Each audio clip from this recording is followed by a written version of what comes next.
ദുബായിലെ ഒരു പ്രകൃതിദത്ത ഉപ്പുവെള്ള ജലപാതയാണ് ദുബായ് ക്രീക്ക്. 14 കിലോമീറ്റർ നീളത്തിൽ ഈ ജലപാത വ്യാപിച്ചു കിടക്കുന്നു. ഇതിൻ്റെ വടക്കേ അറ്റം അൽ ഷിൻഡഗയും തെക്കേ അറ്റം ജുമൈറ ബീച്ചുമാണ്.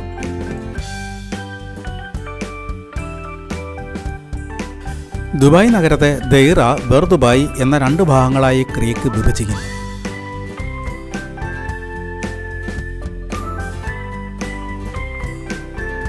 ദുബായിയുടെ വാണിജ്യ വികസനത്തെ ദുബായ് ക്രീക്ക് ഏറെ സഹായിച്ചിട്ടുണ്ട്.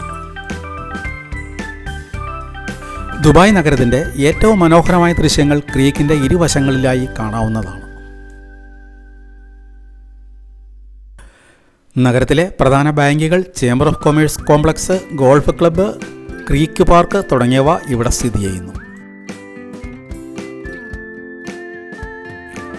ദുബായ് ക്രീക്കിലൂടെയുള്ള ബോട്ട് യാത്ര ഏറെ ആകർഷകമാണ്. ബോട്ടുകൾ സഞ്ചരിക്കുന്ന റെസ്റ്റോറൻറ്റ് കൂടിയാണ്. ഇരുവശങ്ങളിലുമുള്ള കാഴ്ചകൾ കാണുന്നതിനൊപ്പം നൃത്ത കലാരൂപങ്ങൾ ആസ്വദിക്കുകയും ആവാം.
ഇക്കാണുന്നത് പലാസോ വർസാഖ് ദുബൈ, ഒരു 5 സ്റ്റാർ ഹോട്ടലാണ്. അറേബ്യൻ വാസ്തുവിദ്യയിലുള്ള ഒരു നിയോ ക്ലാസിക്കൽ മാസ്റ്റർ പീസാണ് ഈ ഹോട്ടൽ.